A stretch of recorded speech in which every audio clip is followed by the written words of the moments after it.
반갑습니다. 9월 3일 생명의 삶 이 큐티 자리 가운데로 모이신 모든 성도님들 환영하고 또 주님의 이름으로 축복합니다. 기도하시고 오늘 본문 말씀 함께 살펴보겠습니다. 하나님 감사합니다. 오늘 하루 말씀 가운데로 인도하셔서 주의 음성을 듣게 하시니 감사합니다.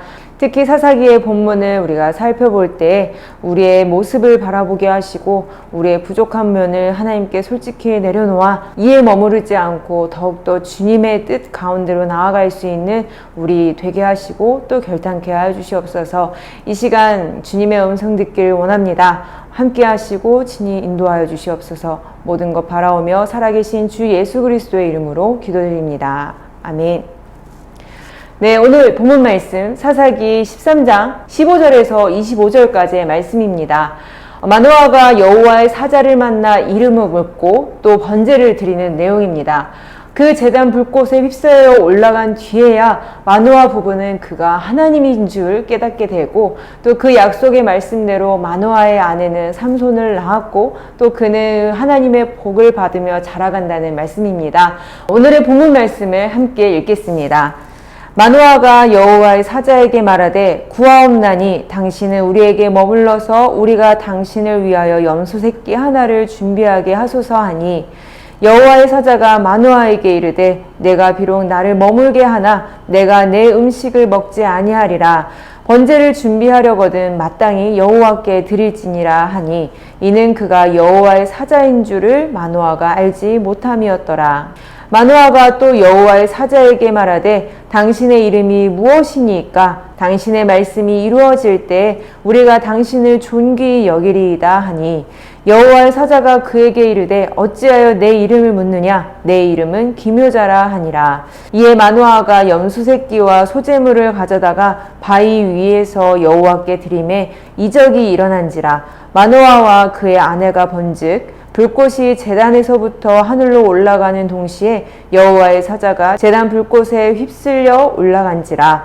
마노아와 그의 아내가 그것을 보고 그들의 얼굴을 땅에 대고 엎드리니라. 여호와의 사자가 마노아와 그의 아내에게 다시 나타나지 아니하니 마노아가 그제야 그가 여호와의 사자인 줄 알고 그의 아내에게 이르되 우리가 하나님을 보았으니 반드시 죽으리로다 하니 그의 아내가 그에게 이르되 여호와께서 우리를 죽이려 하셨더라면 우리 손에서 번제와 소제를 받지 아니하셨을 것이요 이 모든 일을 보이지 아니하셨을 것이며 이제 이런 말씀도 우리에게 이르지 아니하셨으리라 하였더라. 그 여인이 아들을 낳음에 그의 이름을 삼손이라 하니라. 그 아이가 자라매 여호와께서 그에게 복을 주시더니 소라와 에스다올 사이 마하네단에서 여호와의 영이 그를 움직이기 시작하셨더라. 아멘. 이전에 아내에게 들었던 여호와의 사자가 다시 나타났다는 소식을 들었습니다. 아이를 약속했던 하나님의 사람이 다시 나타나 우리가 그 아이를 어떻게 키워야 할지를 알려달라고 8절에 기도한 바가 이루어진 것이죠. 반가운 마음에 달려가 같은 질문을 하였고 이전에 아내에게 명한 것을 지켜야 한다고 답을 들었습니다. 남편 마노아는 이 놀라운 소식을 전해준 여호와의 사자에게 본문에서 두 가지를 부탁합니다. 먼저 당신을 위해 음식을 준비할 테니 조금만 머물러 있어달라 얘기하고요. 또한 이 좋은 소식을 알려준 당신의 이름을 알려달라고 합니다. 전해준 그 말씀이 이루어질 때 당신을 잊지 않고 이 일로 인하여 당신을 계속해서 영광스럽게 하겠다는 거죠. 그런데 좋은 대접을 위한 이런 부탁에 있어서 여호와의 사자는 이렇게 반응합니다. 머물러는 있겠으나 너의 음식을 먹지는 않겠다. 이 번제는 마땅히 여호와께 드려야 할 것이다 답했고요. 또한 그 이름을 묻는 질문 앞에서 책망하는 듯 왜 이름을 묻느냐 말하며 결국 자신의 이름을 기묘자라 알려주었습니다. 원활한 듯 보이나 조금씩 삐그덕거리는 그 대화의 흐름 끝에 마노아의 바람에 사자의 조언이 더해져서 염소 새끼와 또 소제물로 여호와께 제물을 드리는데 마노아와 그의 아내는 놀랄 수밖에 없었습니다. 번제의 불꽃이 하늘로 받아 올려져 가는데 그와 동시에 그들과 함께 있던 여호와의 사자가 함께 하늘로 올라간 것입니다. 그들이 천사 혹은 선지자 정도로만 생각했던 그 대상은 다름 아닌 여호와 하나님이셨습니다. 하나님을 본 자가 죽는다는 말을 익히 들어왔기 때문에 뒤늦게 하나님을 대면한 자로서 자신이 죽게 되었다면서 큰 두려움에 쌓이게 됩니다.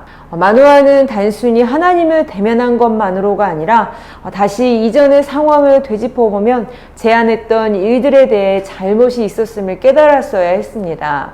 만약 여호와께서 보내주신 그 천사라 할지라도 하나님의 계획이고 또 하나님께서 이 약속을 알리시기 위해 친히 보내신 자이기 때문에 이 좋은 소식에 대하여 먼저 하나님께 영광을 올려드려야 함이 마땅합니다. 하나님은 자신의 마음에 온데간데 없고 자신의 눈앞에 내 귀를 즐겁게 하는 그 존재에만 집중하여 모든 영광을 돌리려고 하니 하나님께서는 이 분별 없는 행동에 대하여 마노아에게 인내심을 가지고 교훈하였으며 또한 이 세상에서 찾을 수 없는 놀라운 일을 할 이 기묘자라고 소개하셨습니다. 그럼에도 함께 하신 하나님을 알아보지 못하고 겨우 불꽃 가운데 하늘로 올려주신 것을 두 눈으로 본 상태에서야 알아챈 이 마노아와 그의 아내를 보며 그때 당시 이스라엘 백성이 얼마나 영적인 눈과 귀가 어두워져 있는 상태인지를 그 어리석음을 보게 됩니다. 반면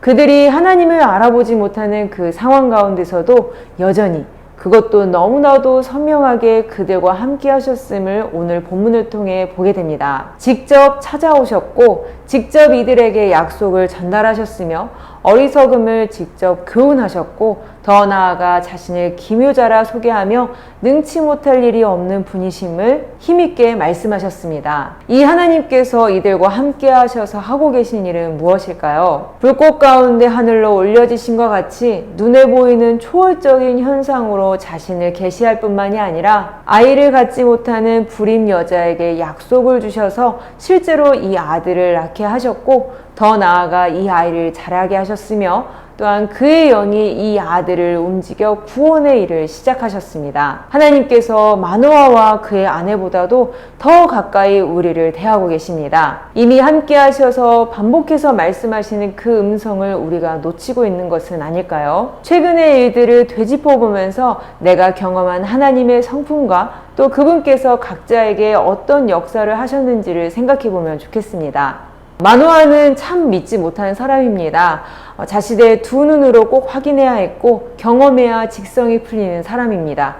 처음 여호와의 사자가 아내에게 나타났고 이 소식을 마노아에게 전했을 때 자신이 직접 만나길 바라며 기도드렸습니다. 또한 약속한 아이를 위하여 어떠한 행동을 해야 하는지 아내를 통해 들었음에도 불구하고 굳이 자신의 귀로 듣기를 바랬으며 실제로 여호와의 사자를 만났을 때 또 다시 물었죠. 하지만 들려지는 이야기는 다르지 않았습니다. 꼭 직접 듣지 않아도 됐었죠. 그렇게 확인하고 또 확인하여 기쁘게 제물을 드렸는데 결국 함께한 그분이 하나님이시라는 것을 알았을 때 감당하지 못할 큰 두려움에 휩싸이게 됩니다. 감히 이해할 수도 없고 담아낼 수도 없는 자신이 감당할 수 없는 너무나도 큰 일을 겪게 되니 정작 자신이 받은 그 약속에 대한 내용이 다 사라지고 이해하기 어려운 두려운 하나님만 남았을 뿐입니다. 이렇듯 자기 스스로 쌓아 올린 자기 확신의 결과는 결국 두려움 뿐입니다. 반면 이름도 드러나지 않고 남편 마노아에게 절대적으로 의존하여 세상 약해 보이는 이 아내는 남편과 같은 상황을 마주할 때 함께 두려워했겠지만 이내 평정심을 되찾습니다.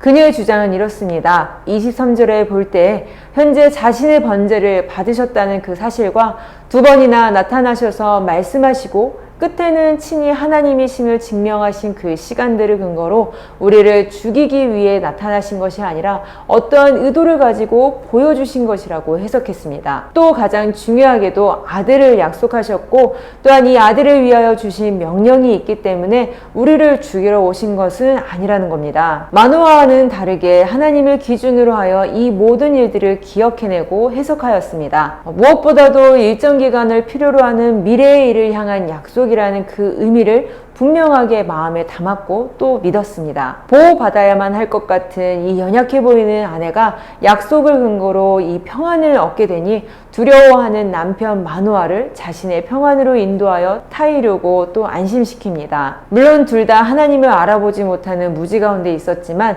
우리가 하나님을 대하는 일에 있어서 어떠한 태도를 가져야 하는지 힌트를 얻을 수 있는 본문의 내용입니다. 꼭 눈에 보여야 또 내가 경험할 수 있어야 진짜 알아지고 진짜 믿어지는 것이 아닙니다. 이보다도 이미 하나님께서 우리와 함께 하신다는 그 사실 자체, 또 그 하나님께서 우리에게 행하신 모든 일들을 기억하기 때문에 말씀하시고 약속해 오신 앞으로의 모든 일들도 신실하게 이뤄가실 것을 믿을 수 있는 겁니다. 혼란스러운 환경에 있지만 진정한 평안을 누릴 수 있는 키는 오직 하나님께만 있습니다. 하나님의 약속과 보호를 신뢰하기에 내가 지금 안심할 수 있는 또 안심해야 할 일은 무엇인가요? 또다시 하나님을 잊어 본래 최악의 상태로 돌아간 이 백성들을 다시금 불쌍하게 여기시고 또 찾아와 사사 삼손을 보내시는 이야기를 살피고 있습니다. 오늘 그 부모의 영적 상태의 아쉬움을 우리가 보게 되는데 안타깝게도 우리가 익히 알고 있듯이 하나님께서 보내신 삼손의 타락의 내용이 곧 이어집니다. 이러한 답답한 상황을 본문 시점에서의 하나님도 다 알고 계셨겠지만 여전히 백성을 구원하시기 위하여 변함없는 사랑과 크신 능력으로 약속하시고 신실하게 일하셨습니다. 그 하나님은 오늘날 우리에게도 동일하게 역사하고 계십니다. 오직 하나님 한 분만 바라보고 그분의 음성에만 귀를 기울이는 더원 사랑의 교회 모든 성도님들 되시길 주님의 이름으로 축복합니다. 41페이지 한 절 묵상을 함께 보며 오늘의 큐티를 마치겠습니다. 다 이해할 수 없을 때라도 믿는 것이 참 믿음입니다. 마노아는 아들을 주신다는 여호와의 사자의 예언을 기뻐하면서도 여전히 의심합니다. 여호와의 사자는 자신의 이름을 기묘자라는 호칭으로 답합니다.